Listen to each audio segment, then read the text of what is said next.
Na początku użyjemy prompta, który wygeneruje nam nowe API, zastępując to, które bazuje na Command Line Interface, czyli wpisywaniu komend z linii poleceń. Wpisujemy w prompta cały nasz kod, który odpowiada za interakcję z naszym modelem i prosimy, aby czat zaimplementował serwer oparty o Fast API, który będzie przekierowywał wyjście z czata do interfejsu użytkownika napisanego w HTML.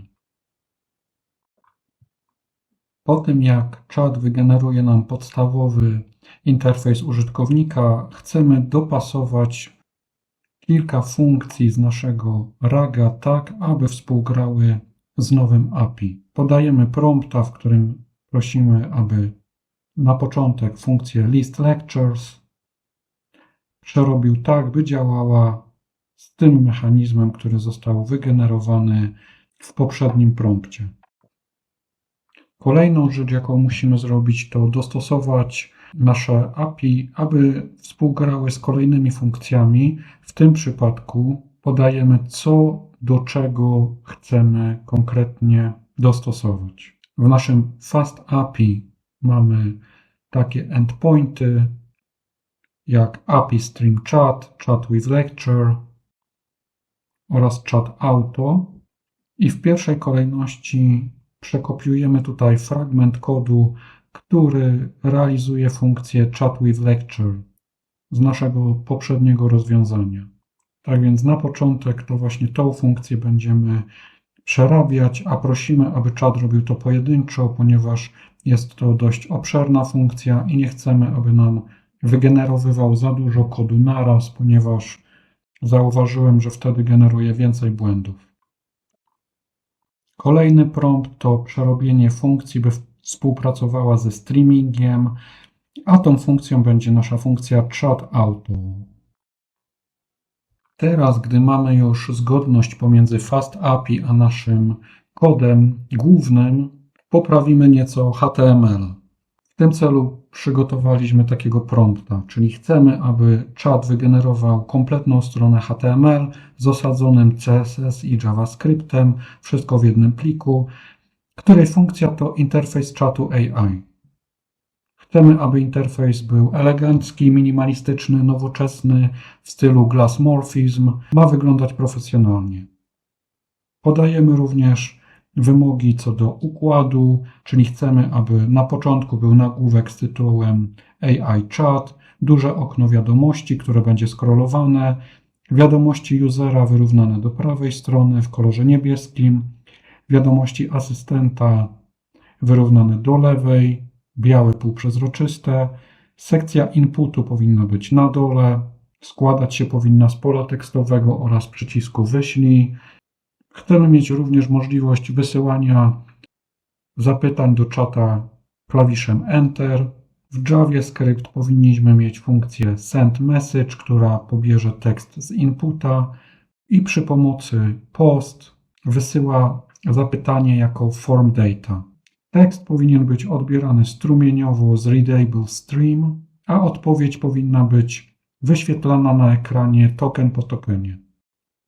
Zależy nam na prostym rozwiązaniu, dlatego nie chcemy, aby czat wykorzystywał tutaj jakieś zewnętrzne biblioteki typu Bootstrap, a kod ma być gotowy do wklejenia jako indeks HTML.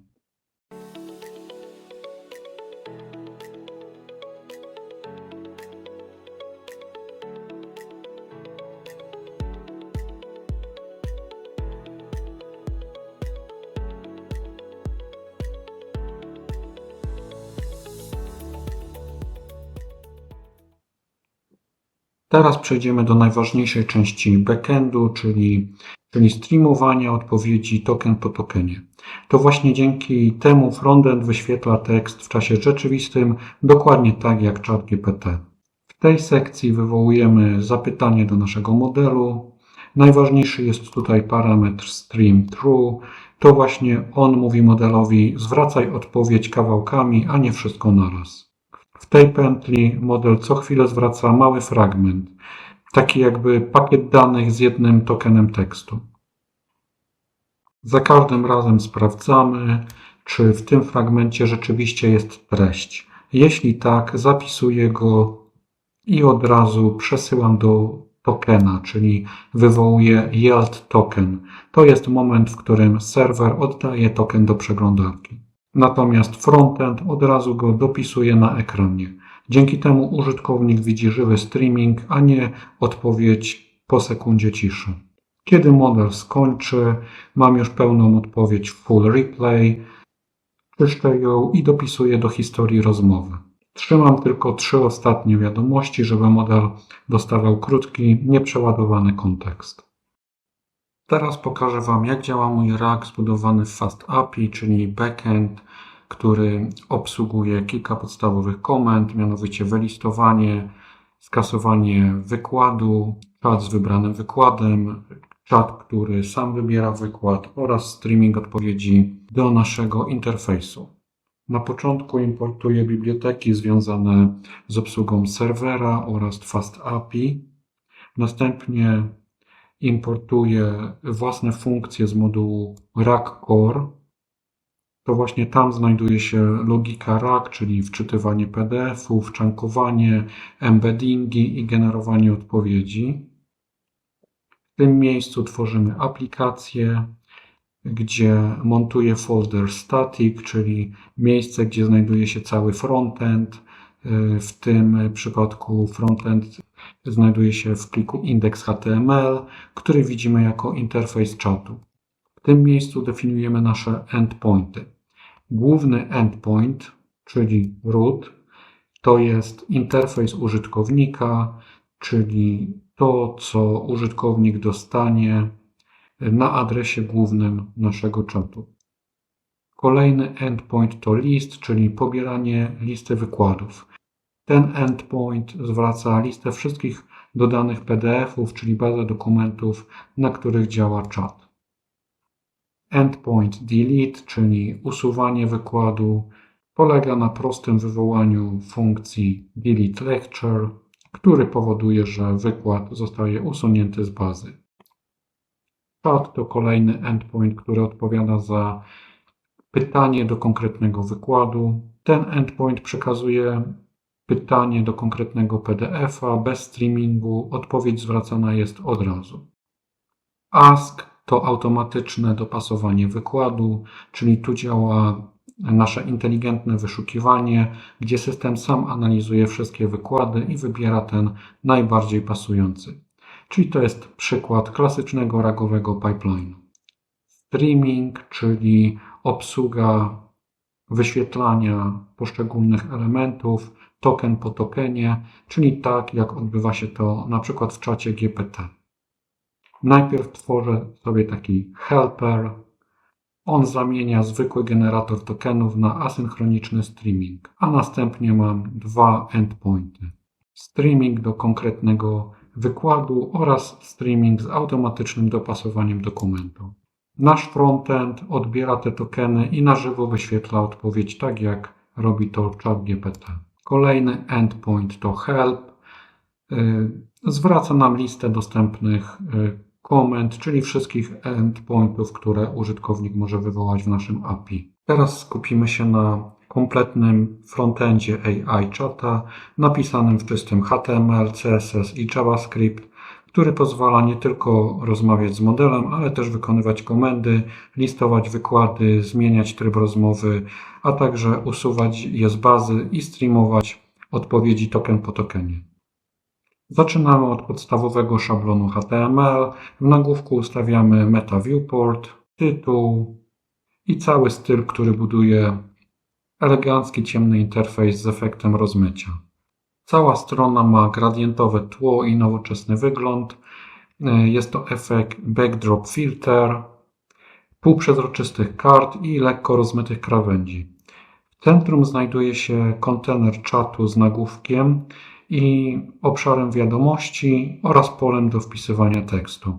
Mamy tutaj 2 klasy, user oraz bot, więc od razu widać, kto jest kto. Wiadomości użytkownika wyróżniają się niebieskim kolorem, a wiadomości bota są półprzezroczyste z animacją fade in. Przechodzimy teraz do głównej logiki napisanej w JavaScript.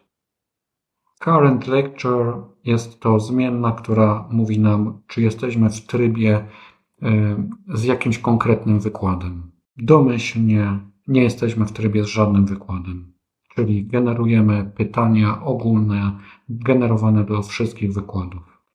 Pierwsza funkcja pobiera nam listę wykładów z backendu i buduje tekstową listę, po prostu jako formatowane pre.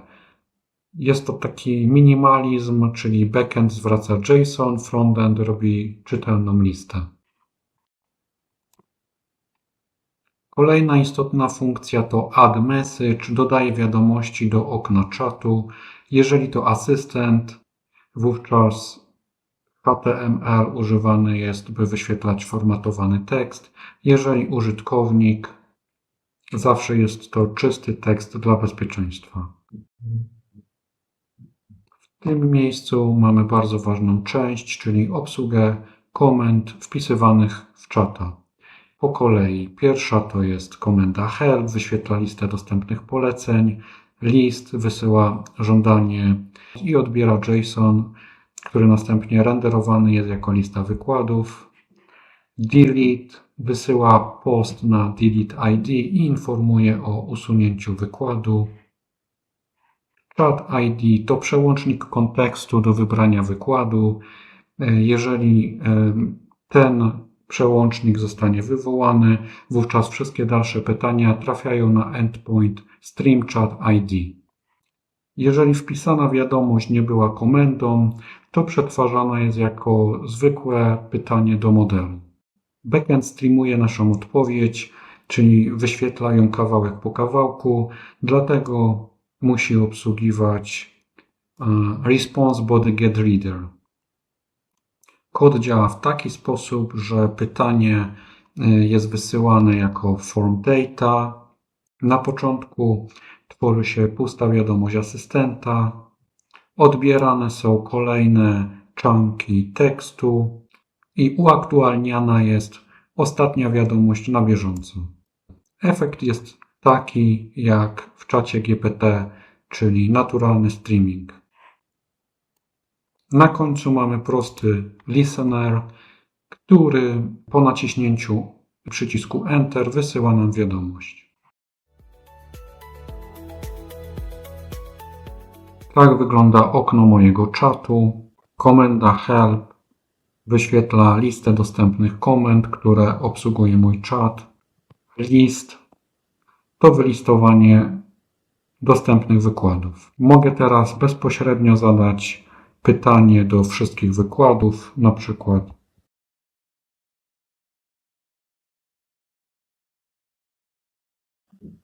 tutaj, jak widzimy, czat odpowiada w formie strumieniowej, generując token po tokenie.